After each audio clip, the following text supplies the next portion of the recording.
اس میں کوئی رکھنا یا لیکن سرفراز صاحب اس سلسلے میں تو کوئی مبالغہ نہیں ہے نا یہ کسی قسم کی یہ گفتگو کہ کوئی اس میں کوئی اختلاف نہیں ہے کہ دراصل یہ جو دہشت گرد حملے ہوتے ہیں جس میں چینی شہریوں کو نشانہ بنایا جاتا ہے، اس کا بنیادی سب سے بڑا ٹارگٹ اولین ترجیح اس کی یہ ہوتی ہے کہ سی پیک کو ڈسٹرب کر دیا جائے، تتر بتر کر دیا جائے. اور ہم سے زیادہ چینی قیادت کو ان کا ظاہر ہے کہ انفلوئنس ہے پوری دنیا میں، ان چیزوں کو سمجھتے ہیں. وہ جانتے ہیں کہ چین کے جو یہ BRI کا منصوبہ ہے، سی پیک جس کی کلیدی ضرورت ہے، اس کو برباد کرنے کی پوری کوشش ہے یہ دہشت گردی کے ذریعے. اور پاکستان اگر یہ ان کو لگے کہ ہماری حد المقدور کوشش نہیں ہے، ہم نے کسی صورت میں بھی کوئی بھی کسر نہیں اٹھا رکھی، تو پھر تو صحیح ہے. اس کے باوجود اگر حملے ہوتے ہیں تو چین کی طرف سے اس کی انڈرسٹینڈنگ پرہیپس ہونی چاہیے، کیونکہ بہرحال اس کا نشانہ سی پیک ہی ہے. دیکھیے، یہ میں سمجھتا ہوں کہ چائنا کی لیڈرشپ اس بات کو سمجھتی ہے، اور یہ لاسٹ جو واقعہ ہوا تھا اس کے بعد بھی ہم نے لمحہ بلمحہ چینی قیادت کو جو ہماری تحقیقات تھیں اور جو ہم نے اس میں پیش رفت کی اس سے آگاہ رکھا، اور وہ اس حوالے سے بہت مطمئن ہے کہ ہم نے اور ہماری سیکیورٹی کی ایجنسیوں نے اپنا بھرپور کردار ادا کیا ہے. اور میں یہ بات پھر دہراؤں گا کہ دیکھیے، جو انتظامی اور انسانی طور پہ احتیاطی تدابیر ہو سکتی ہیں وہ ہم کر رہے ہیں، بلکہ اب تو کئی جگہ سے تھوڑی یہ شکایت آنی شروع ہو گئی ہے کہ یہ اوور پروٹیکشن جو ہے یہ بھی ہمارے لیے کچھ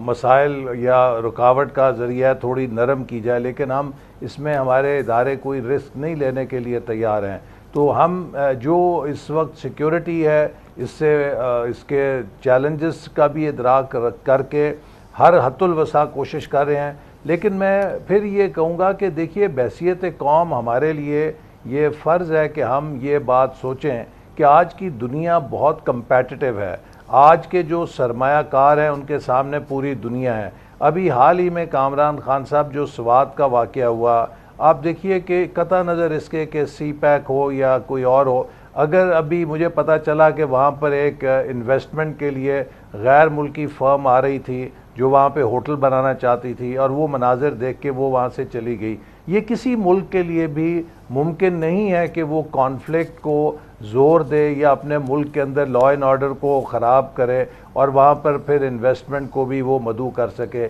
یہ اس سے پہلے آپ نے دیکھا جڑاں سیالکوٹ سرگودا میں بھی اس طرح کے واقعات ہوئے، اور پھر ہم ساری دنیا کے سامنے معافیاں مانگتے ہیں کہ نہیں جی یہ بڑے غلط ہے، یہ بہت غلط لوگ ہیں. میرا خیال ہے کہ میڈیا کو بھی میں کہوں گا، اور ہماری قیادت کا، حکومت کا فرض ہے، علماء کا فرض ہے کہ ہم اپنے لوگوں کے اندر یہ شعور پیدا کریں کہ جو مذہب کا نام لے کر لوگوں کو گمراہ کیا جاتا ہے، جتھے بازی کی جاتی ہے، وینڈلزم کیا جاتا ہے، موب لنچنگ کی جاتی ہے، دہشت گردی کی جاتی ہے، اس کا اسلام سے کوئی تعلق نہیں ہے. اور ہمیں پاکستان کو اسلام کے امن کا ایک چہرہ پیش کرنا ہے. لیکن سر، ہم چین کی سیکیورٹی کی جب بات کر رہے ہیں، چینی شہریوں کی سیکیورٹی کی بات کر رہے ہیں، شاید یہ معاملہ اتنا گمبھیر اور اتنا اس قدر اس کی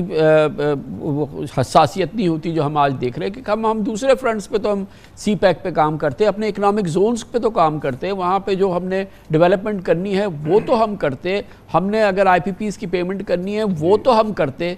ہم اس وقت تو بات یہ کر رہے ہیں کہ ہم اور پھر ہم چینی شہریوں کا تحفظ بھی نہیں کر رہے. میرے خیال میں اگر ہم یہ سی پیک پہ بڑا کام ہو رہا ہوتا سر، تو وہ شاید ہمارے لیے ایک ہوتی ہے ایک چیز جس پہ چین کہتا ہے کہ ہم باقی تو چیزیں ہو رہی ہیں، یہ صرف یہ معاملہ ذرا فرق ہے، ہم تو کسی فرنٹ پہ کام نہیں کر رہے نا.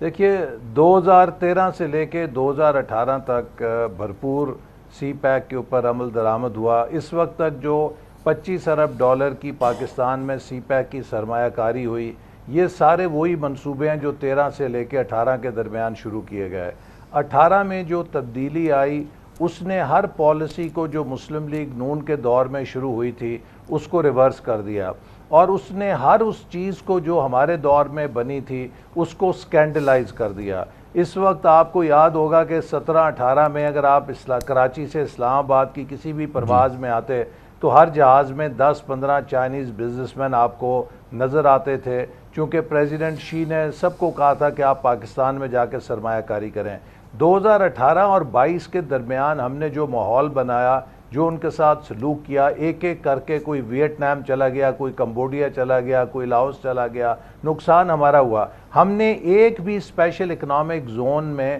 ان 4 سالوں میں کوئی پیش رفت نہیں کی۔ اب جب 2022 میں ہم 16 ماہ کے لیے آئے تو ہم نے گوادر کے منصوبوں کو، اسپیشل اکنامک زونز کو دوبارہ اٹھایا۔ میں آپ کو غفلت کی بدترین مثال یہ دینا چاہتا ہوں کہ 2018 سے 22 تک جو گوادر پورٹ کی مینٹیننس ڈریجنگ ہے وہ تک نہیں کی گئی، جس سے 1.5 میٹر بندرگاہ کی گہرائی سلٹنگ کی وجہ سے کم ہو گئی۔ وہ بھی ہم نے آ کر جب 16 ماہ میں آئے اس کو دوبارہ ہم نے سلٹنگ کو ڈی سلٹ کیا اور اس کی ڈریجنگ کر کے اس کو صاف کیا۔ میں چھوٹی چھوٹی اس طرح کئی مثالیں دے سکتا ہوں۔ یہ ہمیں بڑا نقصان ہوا، اس لیے پالیسیز کا تسلسل، ملک کے اندر سیاسی استحکام اور امن، یہ پری ریکوزٹس ہیں، ویدر سی پیک اور نو سی پیک۔ کوئی بھی ملک اگر ان کو یقینی نہیں بنائے گا تو اس کے پاس چاہے سونے کی پالیسیاں ہوں، وہاں پر ترقی کا عمل کبھی آگے نہیں بڑھ سکتا۔ تو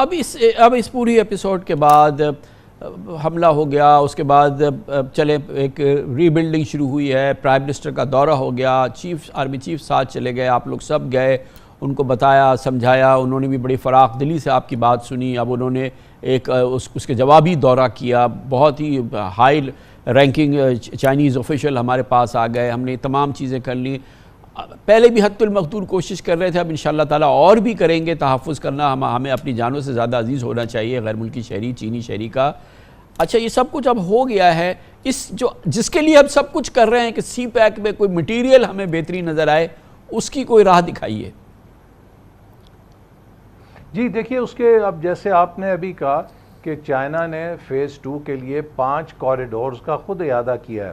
کہ وہ 5 کوریڈورز میں فیز 2 جو ایک اپ گریڈڈ ورژن ہوگا فیز 1 کا، اسے کریں گے۔ پہلا ہے کوریڈور آف گروتھ، دوسرا ہے کوریڈور آف لائیولیہوڈز، تیسرا ہے کوریڈور آف انوویشن، چوتھا ہے گرین کوریڈور، اور پانچواں ہے اوپن کوریڈور جس میں ہم علاقائی تعاون کو بھی یقینی بنائیں گے۔ اس کے تحت بہت سارے منصوبے ہیں جن پر اب پیش رفت ہو چکی ہے۔ کچھ ہائیڈل انرجی کے، گرین انرجی کے، رینیوبل انرجی کے منصوبے ہیں جن کو ہم آگے بڑھائیں گے۔ سب سے بڑھ کر یہ ہے کہ اس کے تحت ہم business to business, private sector cooperation کو آگے بڑھائیں گے تاکہ انڈسٹریل کوآپریشن ہو۔ اور ابھی حالیہ دورے کے اندر پہلی دفعہ پاکستان اور چین کے پرائیویٹ سیکٹر کے درمیان اتنا بڑا میگا ایونٹ ہوا کہ جس میں تقریباً 150 پاکستان کی بزنس انٹرپرائزز جو مختلف شعبوں سے تھیں اور 250 کے قریب چائنیز بزنس انٹرپرائزز، ان کی کانفرنس ہوئی جن کی 1000 آپس میں بزنس میٹنگز ہوئیں، اور اس طرح کی اب کئی اور کانفرنسز چائنا میں ہوں گے۔ دیکھیں، میں آپ کو ایک مثال دینا چاہتا ہوں، ہم نے کتنا اس شعبے کو یا چین جیسے ملک کو نظر انداز کیا ہے۔ چین سالانہ طور پہ 2700 ارب ڈالر کی درآمدات کرتا ہے۔ چین کی 2700 ارب ڈالر کی درآمدات میں ہم صرف 3 ارب ڈالر کی پاکستان سے برآمدات کرتے ہیں۔ There is a huge market next door, جو کہ ہمارے پرائیویٹ سیکٹر کے لیے ایک کھلا میدان ہے کہ اس کو 3 سے 30 کر لیں، 30 سے 50 ارب ڈالر کر لیں۔ اس کے لیے اب ہماری کوشش ہے۔ اسی طرح جو اسپیشل اکنامک زونز ہیں، اس کے لیے چین کے ماہرین آ رہے ہیں، وہ ہماری مدد کریں گے کہ ہم ان کو کامیاب کریں کہ جس میں اب چائنا کی وہ انڈسٹری جو ری لوکیٹ ہو رہی ہے وہاں پہ لیبر کاسٹ ہونے کی وجہ سے وہ پاکستان کی طرف آئے۔ اسی طرح زراعت کے لیے جو اس دفعہ ایک بہت اچھی انڈرسٹینڈنگ ہوئی ہے کہ چائنا پاکستان کو ایگریکلچر پروڈکٹیوٹی بڑھانے میں ہمیں سیڈ ڈیولپمنٹ کے اندر ہمیں ڈرون ٹیکنالوجی کے ذریعے اور دیگر جدید ٹیکنالوجیز کے ذریعے پاکستان کی زرعی پیداوار کو بڑھانے کے لیے ہماری مدد کرے گا، ہمارے سائنٹسٹ کی ٹریننگ کرے گا، جس سے ہماری استطاعت کار بڑھے گی۔ پھر جو انوویشن کوریڈور ہے، اس میں ہواوی نے، جو کہ ان کی بڑی کمپنی ہے، ہمیں یقین دلایا ہے کہ وہ نیشنل پاکستان کی جو ڈیجیٹل ٹرانسفارمیشن ہے اس میں ہمارے ساتھ ایک اسٹریٹجک پارٹنر کے طور پہ نہ صرف کام کریں گے بلکہ سالانہ 3 لاکھ نوجوانوں کو آئی ٹی سکلز کی وہ تربیت بھی دیں گے۔ میں سمجھتا ہوں کہ یہ وہ ایشوز، یہ وہ پروگرام ہے کہ جس سے ایک اور چیز یہ بتا دیں، یہ اٹ ساؤنڈز ویری گڈ، اللہ کرے کہ بالکل اس پہ اسی طرح سے عمل ہو جائے۔ یہ جو دیامر اور داسو جو ہیں، جہاں پر یہ معاملہ ہوا، داسو اور دیامر بھاشا، ان پہ کام شروع ہوگا پراپر طریقے سے اسی سپیڈ سے؟